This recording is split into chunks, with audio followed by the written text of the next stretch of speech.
What's up, guys? This is Ray J back with another video. And in this one, I want to break down what's happening with SPY, Tesla, and the broader markets. Just know that I am not a financial planner, so take nothing I'm saying as financial advice. So, as far as Tesla is going, when you look at the 5 minutes time frame, you will see that Tesla hit this tough resistance near just under 430, and we're starting to slow down just a bit after hitting this. Now, I want to see Tesla hold 430 to remain bullish, and we're still holding up decently. But if Tesla loses 423, we could return to 418. So you watch those levels very, very closely. Now, there is one more thing that concerns me. I think that the market is attempting to break out, but we might not be ready yet for the breakout, and there could be another dip move in the upcoming days before we see the true breakout. I'm going to break down exactly why that is.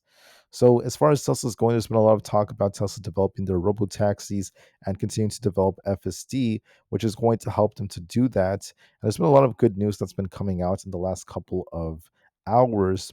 However, one thing to remember is that despite how well Tesla has been trying to hold up, Tesla still tends to follow the market. The whole market gapped up and pumped. That's why Tesla has gapped up and pumped. But the thing about that is that when you look at the price comparison between Tesla and SPY, they tend to push together, dip together, push together, dip together, and push together, meaning that if SPY, the QQQ, and many others end up rejecting at these levels, that could temporarily drag Tesla down before it tries to break out. And what's possible is that Tesla could be forming a wedge like this. And if we're going to be doing this, if Tesla needs to break 430, it should to be bullish. If 430 rejects, if we can't break that, we're looking to see if we could hold around this key support near 422. If we lose support, we could return all the way down towards like 410 again. But as long as Tesla makes higher lows and this trend line holds, this could consolidate before it gets ready for a nice breakout, and the breakout could happen later on. This may not be the true breakout yet. I hope that's as clear as possible. We might not be ready quite yet. Now, as far as the market's going, I also think that there's something else that's very important. SPY has a possible left shoulder, head, and if we can't break 676 to 678, we could reject. And if we get a rejection on SPY, I'm looking for a potential right shoulder to form, hitting 663 before we try to bounce again. See the inverse head and shoulders I drew out. This is what SPY could be doing, and there could be one more dip buying opportunity before the end of the year squeeze. Now, why is that? Well, on the daily time frame, SPY and the QQQ gapped up, and we're going to see if we get a rejection, especially if SPY loses 672. If we lose support, we're going to be watching to see if this gap fills.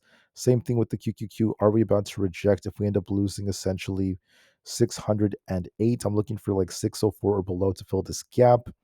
And once that gap fills, we'll be watching to see if we get a big bounce. The market may not be ready quite yet. Why do I say that? Well, another reason is because we also have a very similar setup on the QQQ. So I think it looks better on the 30 minutes time frame. It's more easy to see. The QQQ has a very similar setup. We basically have you guys can see this, the inverse head and shoulders like pattern, meaning that this is like the left shoulder, this is like the head, and we need to get back above 615 to 617. If we don't, I'm looking for 608 to hold. If it doesn't, we could be looking for the right shoulder. See the left shoulder, head, and then right shoulder.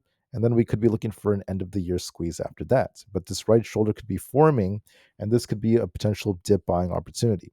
What is my point in saying this? Well, if SPY and the QQQ start dipping, if the QQQ forms the right shoulder and dips to the low 600s, if SPY dumps all the way down towards, I would say, like 663 to 666 to fill this gap, and we form the right shoulder, we get another like 6 to 10 point dip in the markets. This could drag Tesla down. It's happening as I'm speaking. As the market is starting to slow a little bit, Tesla's starting to slow over here as well. And I say that because the market is what affects Tesla a lot. I think a lot of people tend to overlook that. You see people who always talk about what Tesla stock is doing, but they don't talk about SPY, the QQQ, and the external factors that affect the equities markets, which in turn affects Tesla. So, what do I think is going to happen? It's quite simple. Tesla looks like it's primed for a breakout. I think Tesla's going to break out and it's going to see a big rally in December. But this pump we got today is a sign that Tesla's forming sort of like a wedge. This does resemble sort of like a cup and handle as well, if you want to interpret it that way.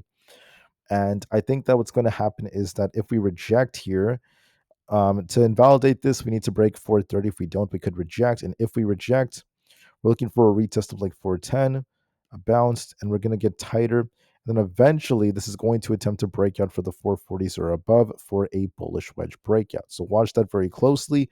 That is what I'm basically looking at for Tesla. Notice that as I'm speaking, SPY is showing some weakness. We need to hold at least 672. If we don't, there's going to be a risk of us essentially returning to essentially the gap fill, taking us back down towards 668 and 666 or below for some temporary downside, and then we could be looking for a bounce. But look at the inverse head and shoulders. We have the left shoulder, the head. We're going to see if this right shoulder is about to form before we get a big rally. On the QQQ, we have a left shoulder, a head. We're going to see if this right shoulder forms before we see a big rally. This could be the final dip buying opportunity before we see a big squeeze to finish off the year. Same thing with the IWM. We have a left shoulder head. We need to hold above 242 and validate this. If not, we could be declining back down to 232, and we'll see if we bounce. On ES, the same thing is going on. We basically have this resistance around 6,800. We're going to see if we turn back down towards 6,680. We could be looking for a rejection. Watch 6750 to be tested or below, and then we're going to be looking for a left shoulder head and then possibly a right shoulder before we attempt to bounce. NQ, left shoulder head, we're going to see if a right shoulder forms. We're rejecting your 25,350 right now. If we can't hold above that, we could be looking for the same setup. So basically, I'm seeing this all across the board. Left shoulder, head, and a possible right shoulder before we try to bounce. That means there might be some temporary downside coming to the markets. Bitcoin also could dip a little bit back down to about 88,000 before it tries to bounce, or even below that. Tesla's also dipping as a result of the market doing this. Look for 420, then 418 on Tesla, and then we could be basically making our way back down towards like the lower 410s before it tries to bounce. Another reason why the market's dipping is because Nvidia is dipping. We pumped really nicely close to 200 only to reject, and then we could be looking for a move right back down towards basically the 189 area on Nvidia. For Palantir, for those who are interested, could be dipping back down towards these lows. I think 165 could be retested. So watch that very closely as you form an inverse head and shoulders. Looking at AMD, unfortunately, we're dipping back down to 220 most likely. Coinbase could be dipping back down to 250 flat. Amazon could be retesting essentially 222, and we'll see if it bounces. Meta has support at 596 and needs to hold this. If it doesn't, it could be declining back down to like 590. Google could retest essentially 300 and then 296. And then Microsoft could be dipping back down towards 485. And we'll see if we bounce. The VIX is bouncing. Will the VIX come back up to fill this gap? It could be very, very good for the premiums of shorts as the market slows down.